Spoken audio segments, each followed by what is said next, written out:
జై గుర్తుకే జై గుర్తుకే చేతి గుర్తుకే చేతి గుర్తుకే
దినాలు యాదికొస్తున్నాయి.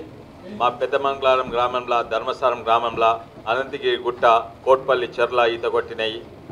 రాజేందర్ల క్రికెట్ ఆడుకున్నది, శేర్లింగంపల్లి చెర్ల ఈత కొట్టేది, ఇవన్నీ కూడా యాదికొస్తున్నాయి. చాలా గర్వంగా చెప్పొచ్చు.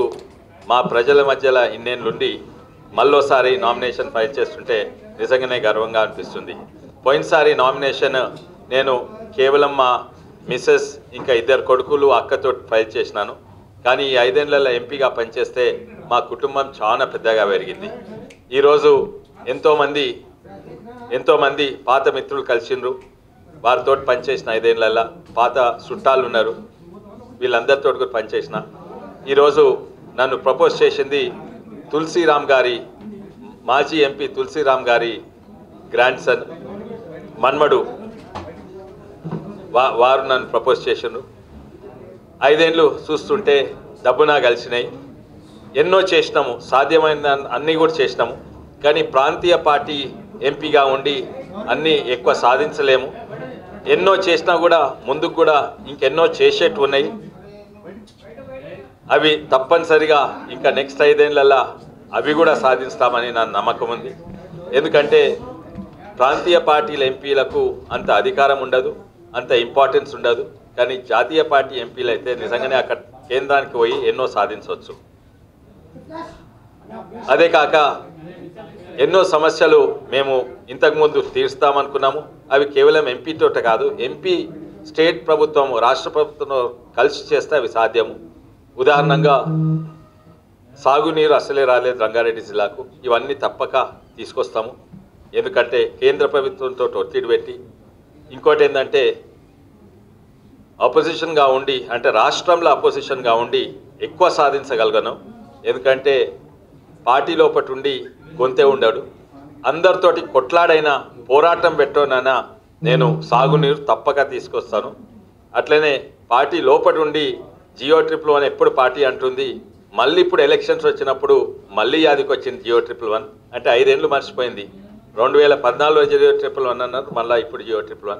అవన్నీ మర్చిపోయినాయి ఎలక్షన్స్ అప్పుడు. అవి తప్పనిసరిగా పోరాడే అవకాశం ఉంటుంది.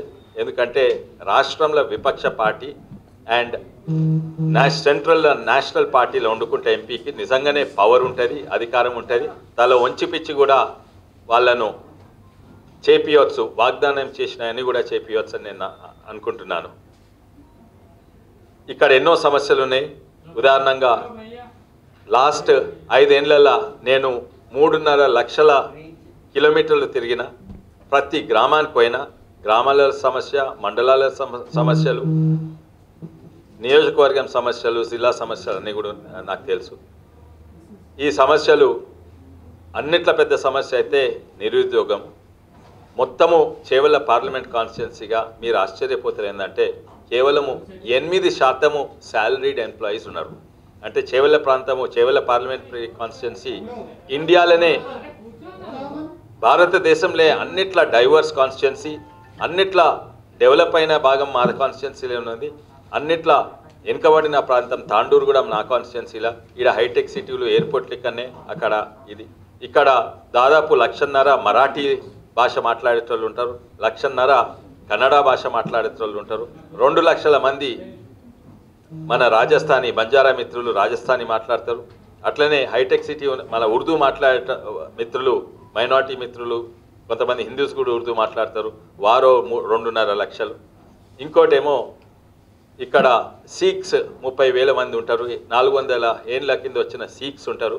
అదే కాక హైటెక్ సిటీ వల్ల ప్రతి రాష్ట్రం నుంచి కనీసం 20 ఒరియా 25 ఉంటారు, తమిళియన్స్, మలయాళీస్, కర్ణాడిగాస్ 2 లక్షలు ఉంటారు, కానీ బెంగాలీస్, అస్సామీస్ ప్రతి రాష్ట్రం నుంచి ఇక్కడ కనీసం 10,000 నుంచి 30,000 ఉన్నారు. ఇది నిజంగానే Chevella parliament constituency mini India అనుకోవచ్చు. వేరే రకాలు చూసినా కూడా most literate part of India, most illiterate part of India, most healthy part of India, most unhealthy part of India, చాలా డైవర్స్. ఇది ఒక మినీ ఇండియా తీరుగా ఈడ ఎవరైతే ప్రాంతీయులు విత్ గ్లోబల్ ఎక్స్పోజర్ ఉన్నోళ్ళకు కరెక్ట్ సూట్ అవుతారు. హిందీ, ఇంగ్లీష్, తెలుగు మాట్లాడేటోళ్ళు సూట్ అవుతారు. ఇక్కడ తప్పనిసరిగా వచ్చే ఎన్నికలు అందరికీ తెలుసు, ఇది నేషనల్ ఎలక్షన్స్, అంటే పార్లమెంట్ ఎలక్షన్స్. అందరికీ చాలామందికి తెలిసి ఏంటంటే ఇక్కడ పోటీ లోకల్ ఇష్యూస్ కాదు, ఇక్కడ పార్లమెంట్ సభ్యునిగా ఉండి రీజనల్ పార్టీలా ఎక్కువ సాధించగలగరు అని కూడా అందరికీ తెలుసు. 5 ఏళ్లలో ముఖ్యంగా నా ఫోకస్ రూరల్ అన్ఎంప్లాయ్మెంట్ మరియు ఎన్వైరన్మెంటల్ రూరల్ మన అగ్రికల్చర్ డిస్ట్రెస్ ఉన్నది, సాగునీరు గురించి ఉన్నది, వీటన్నిటి గురించి జియోటెక్నాలజీ లోకల్ ఇష్యూస్ ఉన్నాయి. ఈ అన్నిటి మీద కూడా నేను ఎంతో చేసినాను. శానిటేషన్ స్కూల్స్లలో 0 శానిటేషన్ ఉంది, బాత్రూమ్ కట్టిస్తున్నారు కానీ దాన్ని మెయింటైన్ చేయలేదు. ఇవన్నీ ఇష్యూస్ మీద కూడా నేను ఎంతో ప్రయత్నాలు చేసిన, కొంచెం సాధించినాయి. కానీ ముఖ్యంగా ఏంటంటే నేను లోకల్గా ఉండి నేను అందుబాటులో ఎక్కువ ఉంటాను. అక్కడ పార్లమెంట్లో ఫుల్ అటెండెన్స్ ఉన్నా కూడా ఇక్కడ కూడా ఫుల్ అటెండెన్స్ ఉంటుంది. మన కాన్స్టిట్యున్సీలో కూడా నాకు ఫుల్ అటెండెన్స్ ఉంటుంది. పేపర్లలో వచ్చేది ఓన్లీ కాన్స్టిట్యున్సీ ఫుల్ అటెండెన్స్, కానీ చాలా మందికి తెలుసు కాన్స్టిట్యున్సీలో కూడా 95% అటెండెన్స్ ఉంటుంది.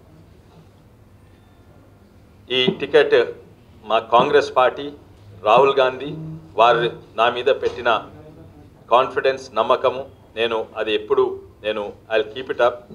దాని తర్వాత ఇక్కడ కాంగ్రెస్ పార్టీ నాయకులు, ముఖ్యంగా కార్యకర్తలు, వాళ్ళ బలం చూసి నాకు కూడా ధైర్యము, ఓ కాన్ఫిడెన్స్ వస్తుంది. వచ్చే ఎన్నికలలో నాకు కనీసము 3 లక్షల మెజారిటీతో గెలిచే అవకాశం ఉన్నది, కానీ భారీ మెజారిటీతో అయితే గెలుస్తానని నా నమ్మకం ఉంది.